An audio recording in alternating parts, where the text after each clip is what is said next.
The sea air hung heavy over the temporary detention camp like an unspoken verdict, salt and rust and the particular dampness that settles into canvas and bone alike.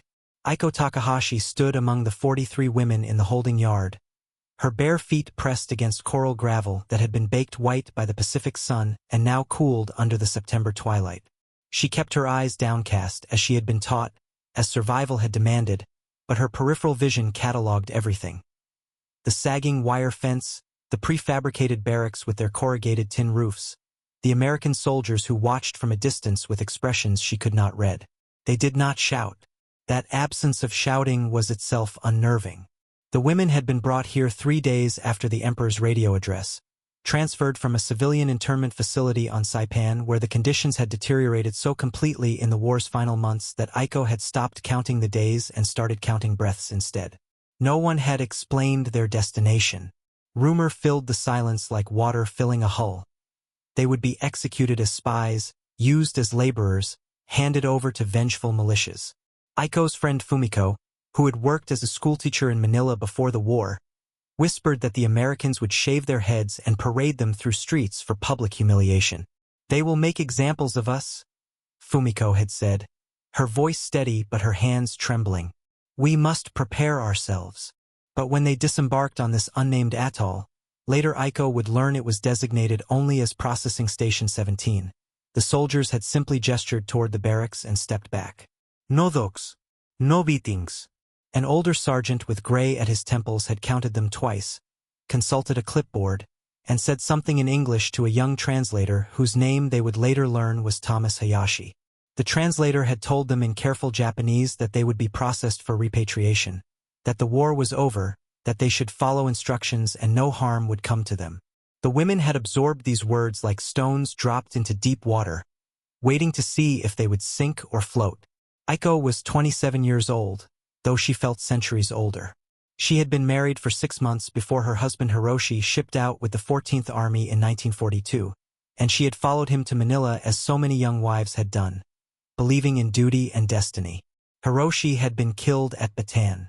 By the time Aiko learned this in 1944, she had been working in a field hospital, and the things she had seen there had taught her that the human body could endure impossible degradation and still stubbornly continue breathing. She had been interned when Manila fell, and somewhere in that chaos she had lost her identification papers, her wedding photograph, and the small jade pendant her mother had given her. She had kept only a diary, pages thin as onion skin, which she had sewn into the lining of her dress. The first night they were fed rice porridge with tinned fish, served in metal bowls. The portions were small but not starvation rations.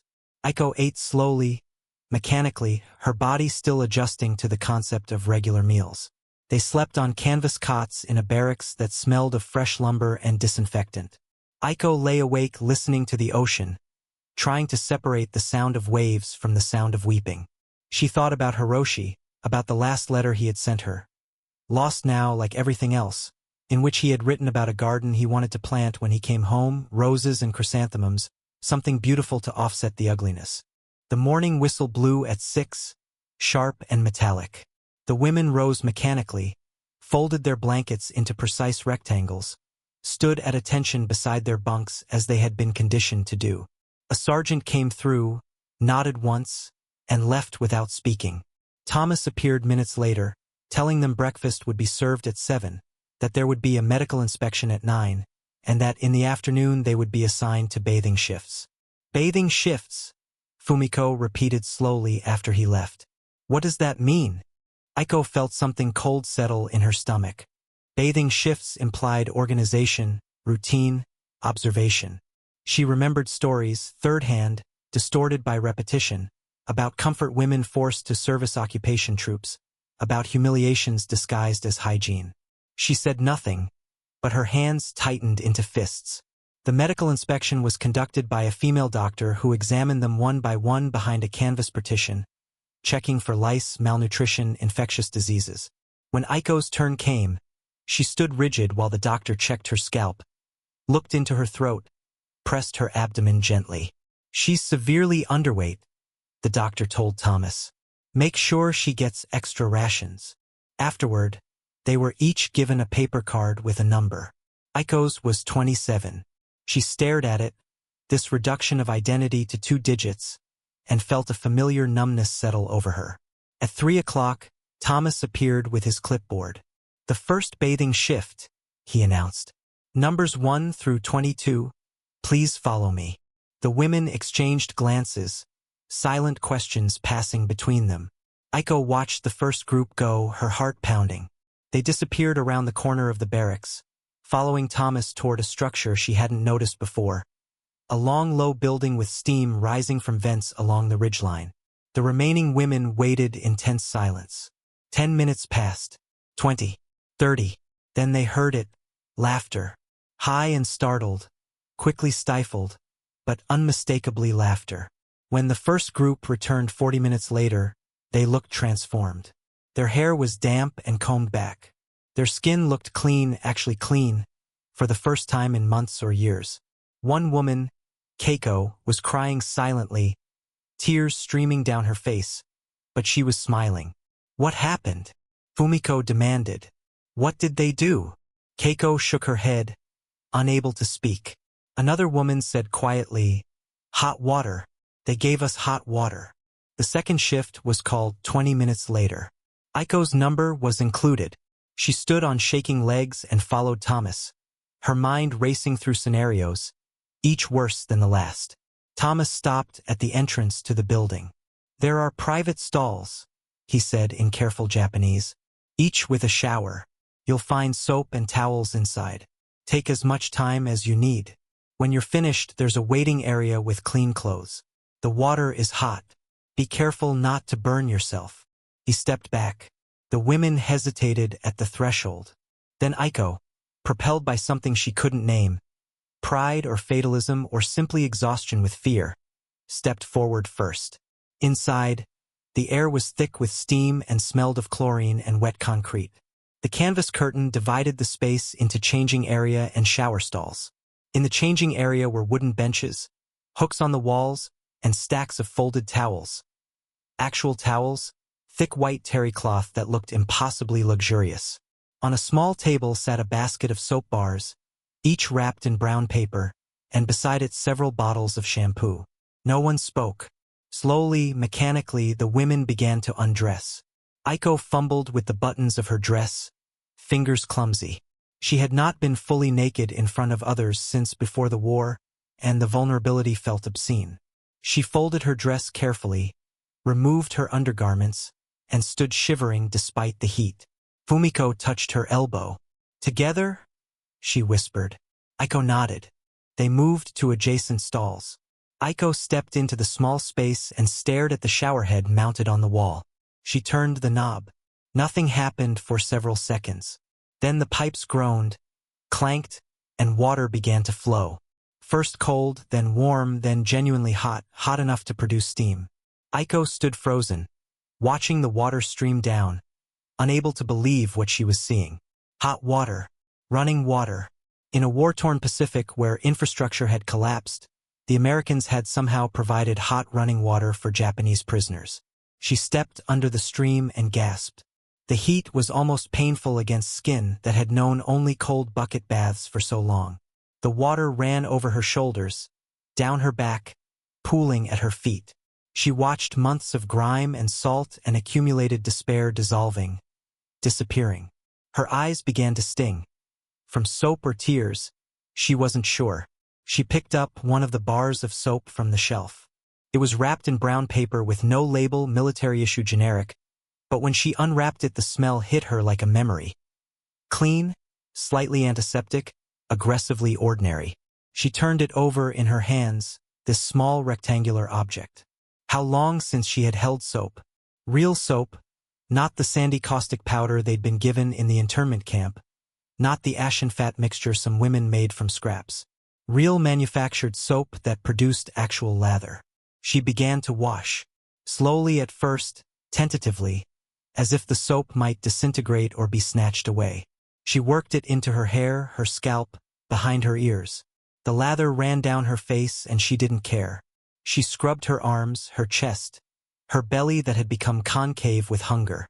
She washed away layers of grime and shame and the particular filth that accumulates when cleanliness becomes a luxury rather than a right. The soap grew slippery in her hands and she gripped it tighter, terrified of dropping it, of losing this small gift before she had fully received it. She didn't know how long she stood there. Time dissolved in the steam and heat. She washed herself 3 times, for times, unable to stop, unable to believe that the water wouldn't suddenly cut off. Around her she could hear the other women. The sound of water running, occasional gasps or sobs quickly stifled, the intimate noises of bodies being tended to after long neglect. When she finally turned off the water, she stood dripping, unwilling to leave the stall. The soap was smaller now, worn down by use, and she clutched it in both hands like a talisman. She dried herself slowly, methodically, savoring the scratch of clean terry cloth against clean skin.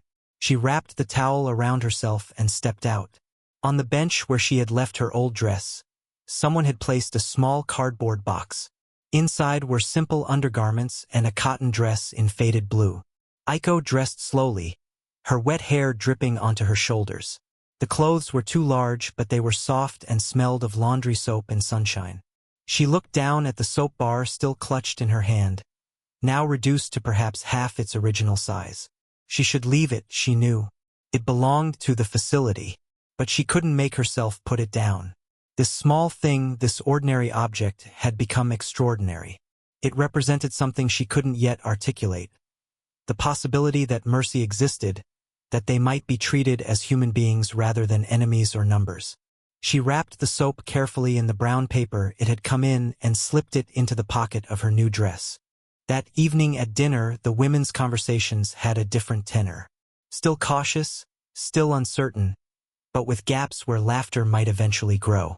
Keiko told them quietly that she hadn't felt clean in 3 years, that she had forgotten what clean felt like, that the memory had broken something open inside her. Others nodded, sharing their own small revelations. But suspicion lingered. Why? Someone asked. Why are they doing this? What do they want from us? No one had an answer. The question hung in the air, unanswered but not forgotten. The days developed a rhythm. Wake at 6, fold blankets, breakfast at 7. Roll call at 9:30, lunch at noon. Every third day was bathing day, and the women approached these sessions with less fear and more anticipation, though the underlying uncertainty never fully disappeared. There were sewing classes where women could learn to repair donated clothing and earn camp script to spend at the commissary. Aiko signed up, finding comfort in the meditative work. She bought a notebook with lined pages and a real pencil, luxuries that made her hands shake. She also bought a small tin box to keep her soap in, protecting it now that it had worn down to a sliver. Every Sunday there was a special meal. Nothing elaborate, but on Sundays there were tinned peaches, each woman receiving 3 or 4 slices in sweet syrup. This ritual became sacred. The women ate their peaches slowly, savoring each bite. Aiko always ate hers immediately, unable to trust that tomorrow would come. It was during one of these Sunday meals that they first heard about Kenji Sato. Thomas mentioned him while making announcements. There was a new clerk in the administration office, a Japanese-American civilian brought in to handle registration and documentation for repatriation. His job was to verify identities, ensure that each woman's full legal name and hometown were accurately recorded. You'll be called in alphabetically, Thomas explained. He'll interview you individually. It's important that everything is accurate. Mistakes can delay repatriation for months. Aiko's appointment was set for Thursday morning. When she entered the small office, she found a man in his late 30s with round glasses and precise movements sitting behind a desk covered in files. He stood when she entered, bowed slightly. A gesture so unexpected and so deeply Japanese that it made her throat tighten, and gestured to a chair. Please sit, Takahashi-san, he said in impeccable Japanese. I am Kenji Sato. The interview lasted 20 minutes. He asked for her full legal name, date of birth, parents' names, husband's full name and status. With each answer, he wrote carefully, occasionally asking her to repeat a character or confirm a pronunciation. When she told him her husband was killed at Bataan, he paused, set down his pen, and said quietly, I'm sorry for your loss. At the end, he read back all the information he had recorded. "This will be your official record," he explained. "The Red Cross will use it to locate any surviving family members and arrange your transportation back to Japan."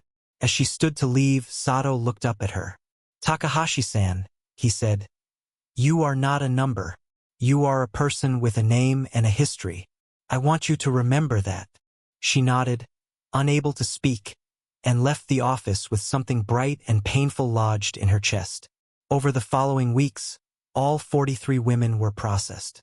The camp settled into routines that became familiar, almost comfortable. Friendships deepened.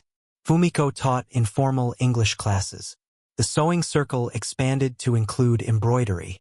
There were still bad days, nightmares, illness, letters that never came. But there were also moments of unexpected lightness. Jokes shared over dishwashing, songs hummed during sewing. Aiko continued to carry her soap, now barely a fingernail-sized sliver, wrapped carefully in its paper and kept in the tin box.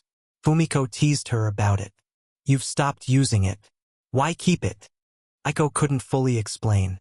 The soap had become more than soap. It was evidence, proof that this place existed, that the kindness she had experienced wasn't hallucination. In quiet moments she would take it out and hold it, running her thumb over its smooth, worn surface, remembering the shock of hot water, the revelation of feeling clean. But in late October, tension returned. A new policy was announced. All personal items would be subject to inspection. The official reason was security, preventing the smuggling of contraband. But to women who had lost nearly everything, the prospect of officials rifling through their few remaining possessions felt like another violation. Rumors spread quickly. They would confiscate diaries, claiming they might contain intelligence. They would take photographs. The women's fragile trust began to crack. Aiko clutched her diary, the one she had kept hidden since Manila, and felt ice in her stomach. The diary contained her thoughts, her memories of Hiroshi, her observations about the war and its aftermath. Nothing dangerous, but it was hers, the last piece of her interior life that had survived intact. The thought of losing it was unbearable. Monday morning the inspection came.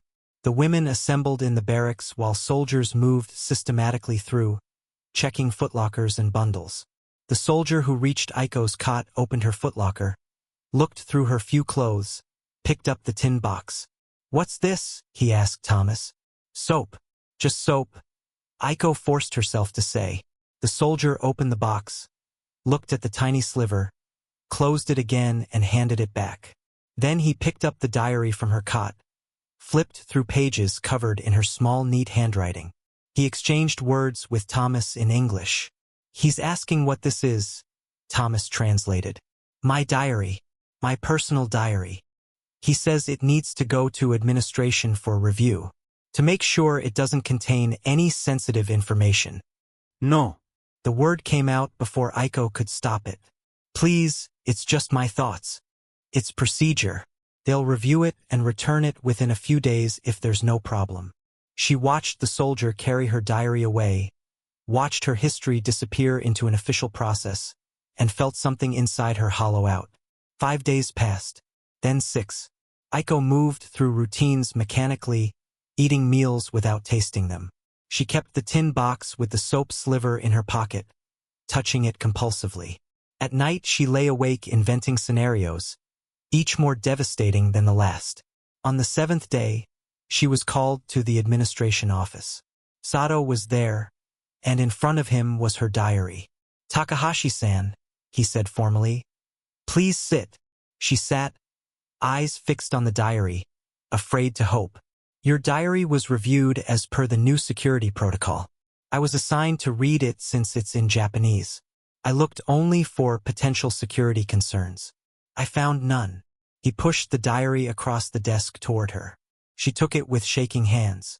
"However," Sato continued, and her heart sank, "there is a complication. In your initial registration interview, you stated your full name as Takahashi Aiko, maiden name Yamamoto. But in your diary, you refer to yourself several times as Takahashi Ayako. According to the records from the Manila internment camp, you were registered as Ayako. There's a discrepancy." Aiko stared at him, confused. No, I'm Aiko. I've always been Aiko. This matters because your repatriation documents need to match your official records exactly. If there's an error, it needs to be corrected now. He looked at her directly. It's a mistake. A single character mistranscribed. But your diary provides evidence. You consistently identify yourself as Aiko.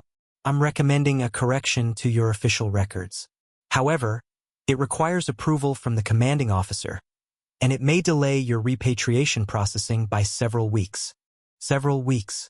The words echoed in the small office. Around them, other women were being cleared for transport, names called from lists, goodbyes being said. And Aiko would remain here in limbo because of a single letter. How long? She asked, her voice barely audible. I don't know, Sato admitted. I'll push for expedited review, but I can't make promises. The waiting was its own kind of torture. Each morning at roll call, Thomas would read names of women cleared for transport. Each name felt like a small death. Fumiko's name was called on a Friday morning. They hugged each other, crying, whispering promises to write, to remember. Then she was gone, and Aiko felt the loneliness settle over her like a weight. The camp population dwindled. 43 women became 35, then 28, then 19. The barracks felt cavernous with empty cots. By mid-November, only 7 women remained, all caught in administrative tangles. Aiko returned to the shower building one afternoon. It was empty now, no longer needed for scheduled bathing. She stood in the same stall where she had first experienced the revelation of hot water and turned on the tap. The water was still hot. She didn't undress, didn't shower, just stood there listening to the sound of running water and crying in a way she hadn't allowed herself to cry since Hiroshi died. She took out the tin box from her pocket, opened it, unwrapped the soap sliver. It was translucent now, worn so thin that light passed through it. She held it up to the bare bulb and watched it glow, this small ghost of an object that had meant everything. In that moment, standing in an empty shower stall in a temporary detention camp on an unnamed atoll in the Pacific, Aiko understood that mercy was not about grand gestures or official policies. Mercy was hot water and soap and towels. Mercy was a clerk who spent hours correcting a single letter in a name because names mattered. Mercy was the possibility that even in the aftermath of total war, small kindnesses could survive. She wrapped the soap carefully, returned it to the tin, and went back to the barracks to wait. The approval came 3 weeks later. Thomas found her in the nearly empty barracks with evident relief in his face. Takahashi-san, he said. Sato-san asked me to tell you, your name correction has been approved. You're cleared for the next transport. Aiko closed her eyes, felt something enormous and fragile shift inside her chest. When? Day after tomorrow. Dawn departure. She spent her last full day organizing the few things she would take with her.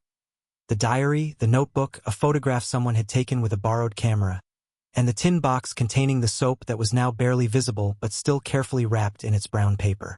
That night she couldn't sleep. She lay on her cot listening to the ocean and thought about everything that had happened in this place, how her expectations had been upended, how terror had gradually transformed into something more complex. Not quite trust, but not quite fear either. A recognition, perhaps, that even enemies could choose mercy. At dawn, the transport truck arrived, a covered military vehicle that would take them to the harbor where ships waited. 7 women climbed aboard with their small bundles of possessions. Aiko was the last to board. She took a seat near the back, by a window, and pressed her hand against the canvas flap as the engine started. The truck pulled away from the camp, following the coral road toward the harbor. Aiko looked back through the gap in the canvas at the barracks growing smaller, at the shower building where her life had quietly changed, at the administration office where Kenji Sato had restored her name. She touched the tin box in her pocket, feeling the outline of the soap wrapper through the metal. She carried nothing more and nothing less than her diary and the treasured memory of mercy in an unexpected place. The truck reached the harbor as the sun broke over the horizon, painting the water gold and crimson. Aiko Takahashi, not number 27, not Ayako, but Aiko herself, a person with a name and a history, stepped down from the truck onto the dock where the repatriation ship waited. She walked up the gangplank slowly, carefully, carrying her small bundle and the knowledge that mercy, however fragile, however complicated by war and politics and human frailty, had survived. And if mercy could survive, perhaps she could too. The ship's horn sounded deep and resonant, a sound of endings and beginnings. Aiko found a place at the rail and watched the atoll recede into the distance, becoming smaller and smaller until it was just a gray smudge on the horizon, and then nothing at all. But the weight of the tin box in her pocket remained constant, a small solid reminder that some things endure, some things matter, some small kindnesses outlast even war.